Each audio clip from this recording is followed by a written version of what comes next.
Are you letting yourself down? It's kind of like a flow chart. Am I letting myself down? The answer is always probably going to be yes in some way, shape, or form. Where am I letting myself down? Boom. How am I letting myself down? Boom. Why is it actually happening ultimately? That is what I would start with.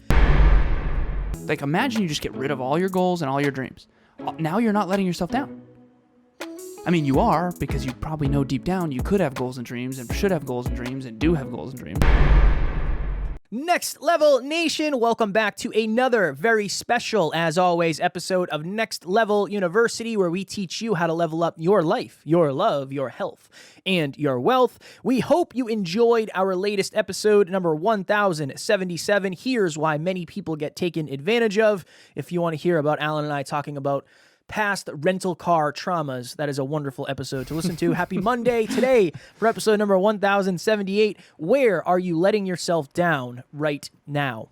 Alan and I, every single Monday when we meet to record episodes, oftentimes we're trying to reflect and take a look at ourselves and say, okay, what's going really well? What are we not doing so well? And oftentimes there will be some frustration where either Alan or myself says, I can't believe I'm still doing this, or I can't believe I'm still not doing this. I suck. We say that often behind the scenes. We don't really mean that, but it's more of a point to feel the pain for us not doing something that we know we should be doing. And I think at all times, as human beings, there are certain things that we are crushing, and there's certain places where we are letting ourselves down. For me, and I've talked about this many times in the past, I occasionally go through these different times in my life, which it's like, I don't know, every couple months it happens, where I want to hit snooze and I don't get up when my alarm goes off, and that screws up my entire day, and I feel like crap about it, and I tell myself I'm not going to do it, and it becomes this cycle. Alan has been talking about his book, and that's kind of where I want to go in this episode, because number one, it's still happening. Number two, it's not super emotional, so I know Alan can talk about it. It's not like an open wound, but I think it's an open wound, for sure. Well, but it's a less emotional open wound. No, having Alan... We'll survive. We'll survive. Having Alan talk about why it's happening, what is he doing to fix the problem, and what you can do to take a look at it. So, how did you become aware of it, and then what can you do to actually solve it moving forward? That's my goal in this quick 15-minute episode today. A quick 15. I want to start with this. If you have high self-belief, and the more you build self-belief, the more you'll be challenged with where you're letting yourself down. So I have a deep belief that I can write a magnificent book. I know that I can. And I used to write articles a lot back probably 7 years ago. I used to write a bunch of LinkedIn articles. They're actually still there if anyone's interested. One of them was called The Six Pack of the Mind. And it was based on this idea that I wish people could see, I wish we could all see our fitness mentally, our mental and emotional and brain fitness. I wish we could see, you know how we can see everyone's bodies? I wish we could see our brains, the health of our brains. Because I actually think that we have an obesity crisis, yes, in the world, but I actually think that a lot of us are not working on our brains. And so I wrote this article about it. So quick story. So I grocery shop essentially every Sunday, and we have this big super Walmart near our place, and usually we'll go there. So Emilia and I have this grocery list, and we'll both like go through it and check off what we need, and then I go there and I always listen to a book. And I actually love this because it's Sunday evening usually, not a lot of people are there, and I'm just in the grocery store listening to a book. So I was listening to Think Like a Rocket Scientist, and whenever I'm grocery shopping and I actually need to think to find out, okay, where are the fudge Oreos? Where are blah, blah, blah. And we needed an HDMI cable, so I needed to figure out where that was. I always pick a book that I've listened to many times. So for me, with a book that I've listened to dozens of times or read dozens of times, it's easier for me to listen without listening, if that makes sense. It's like a movie that you've seen a bunch of times. You don't have to pause it every time there's an interruption. That kind of idea. So I decided to listen to Atomic Habits because I've listened to and or read that book. It's right behind me dozens of times at this point. And in my opinion, Atomic Habits is one of the best books ever written. And I told Kevin this. I said, when I was listening to this book, and it was interesting because I was trying to get Emilia a book, And in Walmart, the personal development selection is quite minimal. I think there was like Sparse? 3. Yeah, sparse is the word. I think there was 3 personal development books available at Walmart. One of them was Atomic Habits, which was kind of cool. It's like, oh. So anyways, I'm listening to this book, and James Clear, the way he writes, for me, is like so methodical. He must be like an engineering thinker. I love his work so much that it pisses me off that I'm not writing my book. Because I know that I know that I know that I know I can write a book that good. I know I can. And maybe it will take me 20 years and 15 books to get to a place where I write a book that good, but it's been a goal of mine and it's been a passion of mine. And I have these frameworks that I think are really powerful, and I've witnessed them change people's lives on coaching, thousands of calls, all this stuff. And they work for everybody all over the world, different cultures, different backgrounds. And I could easily write a book. I just can't seem to get myself to be consistent at writing the book. And I was listening to James Clear's book, Atomic Habits, and he said, okay, so 13 years ago or 12 years ago, back in, I think it was 2012, I started doing a blog every Tuesday and Thursday. And I posted one article, one blog, every Tuesday and every Thursday since. And I was sitting there like, that is what he does. He's got the system, man. I'm telling you. He writes, and I don't know James Clear, and I'm not certain of this, but this is what I deduced in my mind. I'm like, okay, so James Clear's like this. Picture Kevin and I doing an episode a week for the first year, then 2 episodes a week, then 3 episodes a week, then 4 episodes a week. Now imagine the writing version of that. I think that's what James Clear did. But like maybe he never got to 7 blogs a week, obviously. Maybe he did, I don't know. But what I figure is like, okay, if I could get to a place where I do like an article a week, those articles could become chapters, and those chapters could become a book, and those books could become a line of best-selling books, and then I could achieve my dreams finally. So enough about me. For the listeners and the people watching, I am letting myself down every single year that goes by where I don't have a book published, because I know a book can change your life. Atomic Habits changed my life. It's so good. It's ridiculously good. And if you haven't listened to it, you have to, and or read it. And so I told Kev this. I said, you know what the big difference between James Clear and me is James Clear wrote a book that is so life-changing and has changed so many people's lives all across the world, and so he gets paid a lot more to speak than I do, and he should, because he has a book that proves his value. And we need to do that. We suck. I'm joking. But when we say behind the scenes, like, I suck, what we really mean is I'm sucking. I would really like to improve this thing, and we're kind of playful with it. Yeah. So I don't want everyone out there to beat themselves up. I don't want them to only focus on where they're letting themselves down.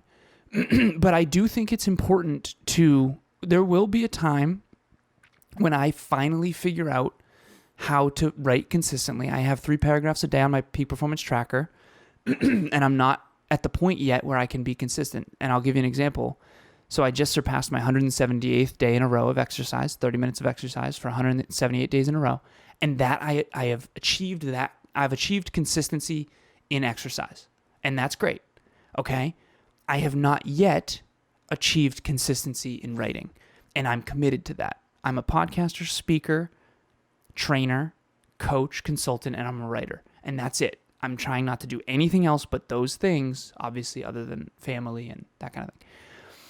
So that's where I'm letting myself down. And I want to be vulnerable here and say, like, there's never a time where I'm not letting myself down in at least some area.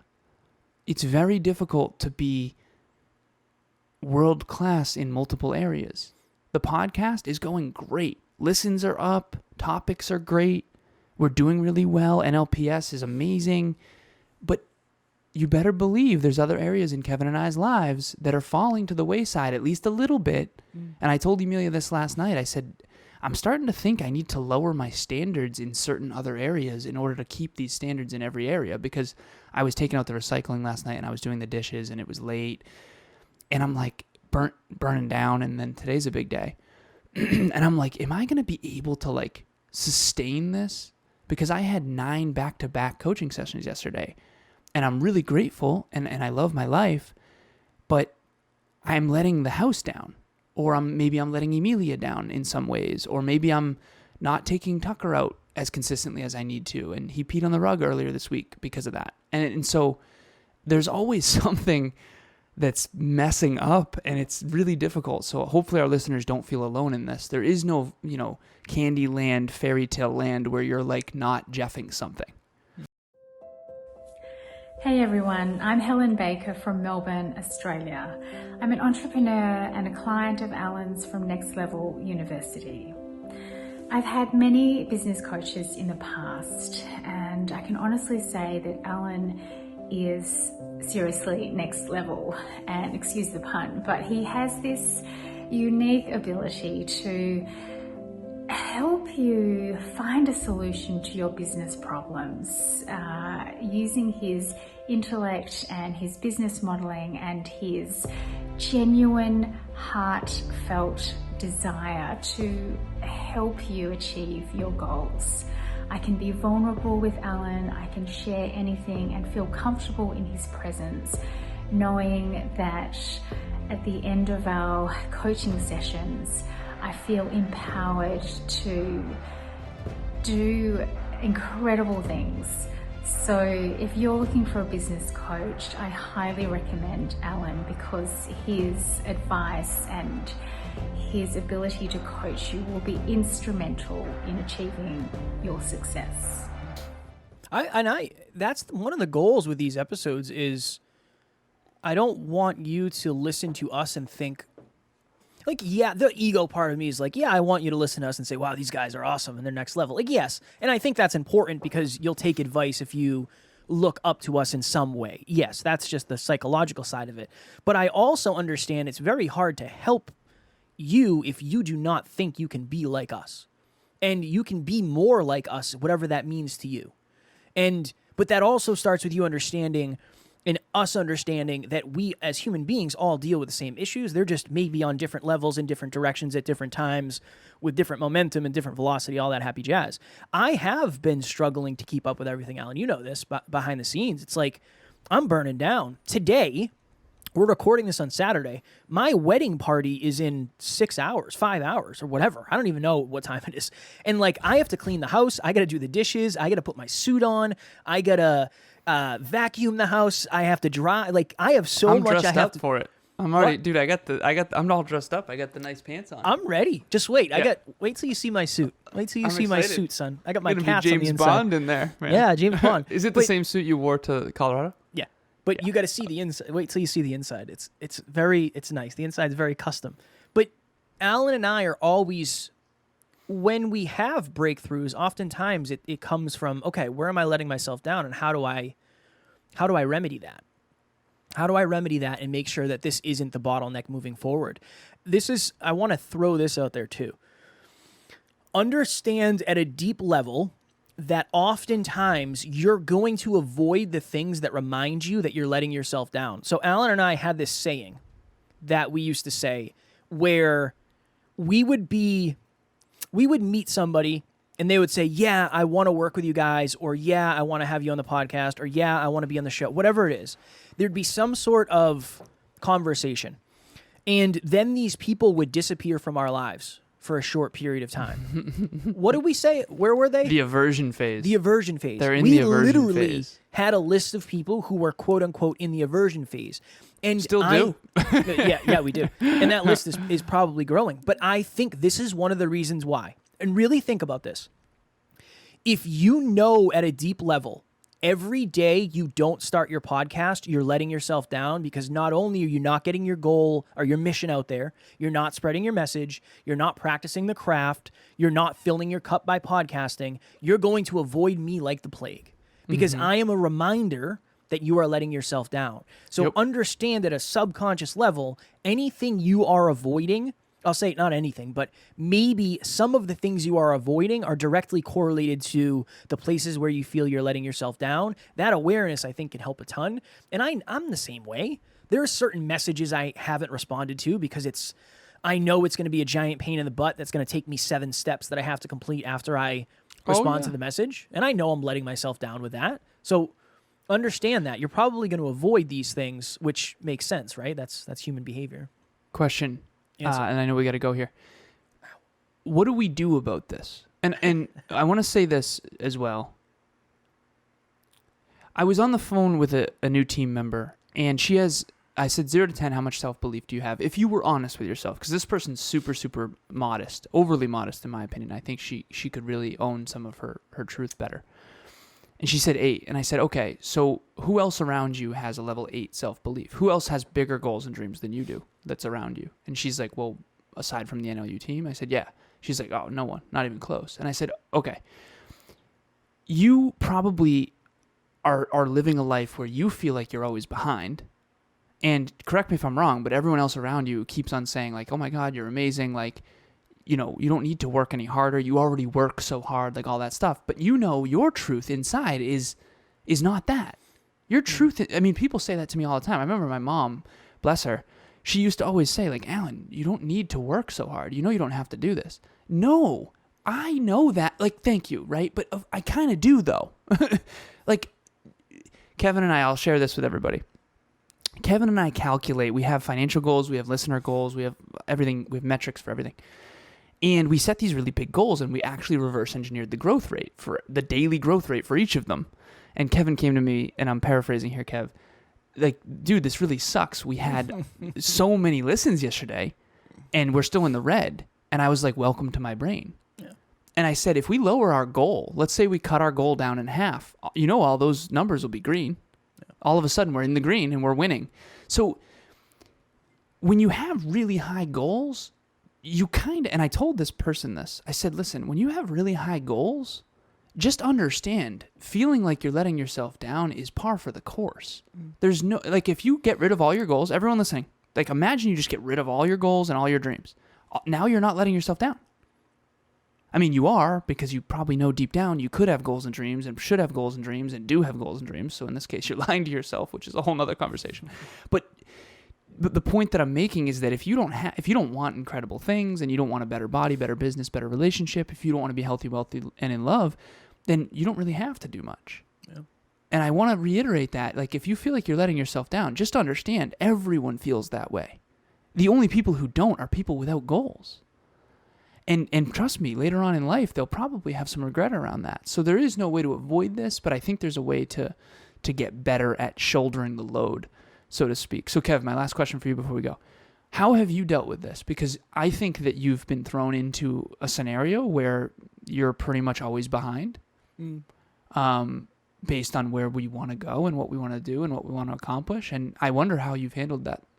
I appreciate the question. I can't fully give an answer because I don't know. I think one of the things is, I think there's things that you can control, and there's certain things that are not out of your control, but less within your control. I just try to ask myself, it's usually not the actual thing that you think it is. So just as an example, I'm not getting up to go to the gym when my alarm initially goes off. Why? Is it that I don't want to go to the gym? Not necessarily. Like, I love going to the gym and boxing, but the boxing room doesn't open until 6. So, okay, I don't want to get to the gym till 6, so I don't have to get up at 4:30. So then it was like, okay, well, I want to start lifting more because I'm not focused on losing weight, so I need to start lifting. So I want to get up and go lift before I go to the gym. The problem is my shoulder's been bothering me and my neck's been bothering me, so I'm not having good workouts. Okay, every time I go to the gym, I get it's a negative bid because I have a shitty workout, pardon my French. Okay, I need to do mobility. I'm not going to get up, then here we go. I'm not going to get up and go roll around in my living room at 4:30 in the morning with the cats attacking me. I don't want to do it. That's where, yeah, right. Probably Ace loves when you, yeah. He does, because they crawl all over me, and I love it, honestly. I'm the ultimate cat dad, obviously. But it's not I cannot get up on time. It's when I get up on time, I don't feel like I have an aligned morning routine that is helping me get to my goals. It's usually deeper than I'm not doing it because of blank. There's usually too much resistance thrown in there, and you don't think it'll be worth it. That's what it is. I don't think it'll be worth it for me to go to the gym. That's really what it is. And bench press a couple times and my shoulder will fall off, and then me say, oh, this sucks. I wish I stayed in bed. So usually the root cause is something that you can't necessarily see because you're avoiding the whole thing completely. And so, yeah, that's what I would say. I think for most of us, it's just asking why and being brutally honest and then figuring out, well, how do I actually solve? For me, it's mobility. Do you think there's a correlation between the fact that I haven't done mobility in 3 months and my shoulder's tight again? No. But I've been boxing every day, and when you're boxing... Or you mean yes? You said no. Do you Yes. think there's a correlation? There's Yeah, definitely you're a correlation. No. Yeah, yeah. But I've been boxing every day, and when you're boxing, you don't need mobility. You're throwing your hands straight ahead of you really hard. It's not that big of a deal. So, yes, I've made a lot of progress in fitness when it came to that. My boxing has definitely gotten better. But And there's a deeper layer, too, of you got out of the habit of weight training. Because when we did the 10-pound in 10-week debacle of 2022, which was which terrible. was We a shouldn't have horrible done idea. that. Yeah, we shouldn't have done that. Yeah. I had abs for a while though. It was Same. good. I still do. They're slowly going away. Yeah, slowly. mine are still there, and I'm happy we did it. But getting cloudy. it's Abs a are little getting bit. cloudy. Yeah, a little bit. Yeah. it depends. It depends on what I eat the night before. But What are we eating today at the party? past apps, and I don't even know. I'm excited, man. There's good stuff. I know this was an expensive situation, and I was gonna eat as much as possible. Please, please, please eat as much as possible. Yeah. Goodness, yeah. This was again, Tara and I. She fronted a lot of this, and I'm very grateful because when we started planning this, NLU was not crushing it like we are today. But this will be an expensive endeavor for NLU. So thank you to all of our amazing clients who make this possible. Yeah, I'll make sure Taryn gets her money's worth Yeah, with the food. I'm sure. So the ultimate point with that is, I think you just have to understand the why at a deeper level. Are you letting yourself down? It's kind of like a flow chart. Am I letting myself down? The answer is always probably going to be yes in some way, shape, or form. Where am I letting myself down? Either that or you're massively arrogant. Yeah, that's possible too. Right. How am I letting myself down? Boom. Why is it actually happening ultimately? That is what I would start with. I haven't figured it out, and I can't really claim to. I know, Alan, we're both working through this as we continue being under more and more pressure due to business and life and relationships and health and all that. One last thing, I know we got to go. Quickly. Let's say I were to get to the root cause of why I'm not writing. Yeah. And I were to diagnose it and solve it, which I'm going to. Here's the other thing. You better believe something else will have to fall. Yeah. And that is the hardest part. One of the hardest things in my life is what is going to fall. Yeah. And when everything you're doing is so aligned, it's very difficult. And I think that's one of the greatest productivity challenges in the world right there, is you're going to have to trade something off. Yeah. Let's say I write every half hour, first thing every morning. Okay, well, WhatsApp messages are going to fall, or emails, or, preparing for my coaching calls or whatever. So there's always something that's going to fall. And usually what falls is painful. And that's why we revert back. So there's a lot more to that, but we should do an episode on habits at some point, because I think we need to touch base again on that, and Atomic Habits got me fired up, so I'm ready. Sure. And last thing, Alan said this, and I think this, just chew on this if you're listening. Alan said, well, it's very hard to do something every day over the course of a year that you might not see come to fruition for another 3 to 5 years, depending on what's happening. It's very hard to put all that time in up front when you don't know when it's going to pay off. And that's probably part of the deeper why. When you're showing up to a coaching call, you see direct impact, direct profitability, and boom, on to the next one. So 100%. That's something to think about if you're a listener. Next Level Nation, our 8th round of group coaching starts October 4th, 2022. Please join us. If you have been thinking about it, now is the time. If you are letting yourself down by not getting to the next level, this is a great opportunity for you to do so. Tomorrow for episode number... Hold on. Please hold. Oh, my goodness. Episode number 1079, last week's live podcast. When is the last time you checked in on your why? We talked all about why power. As always, we love you. We appreciate you. Grateful for each and every one of you. And at NLU, we do not have fans. We have family. We will talk to you all tomorrow. Please reach out.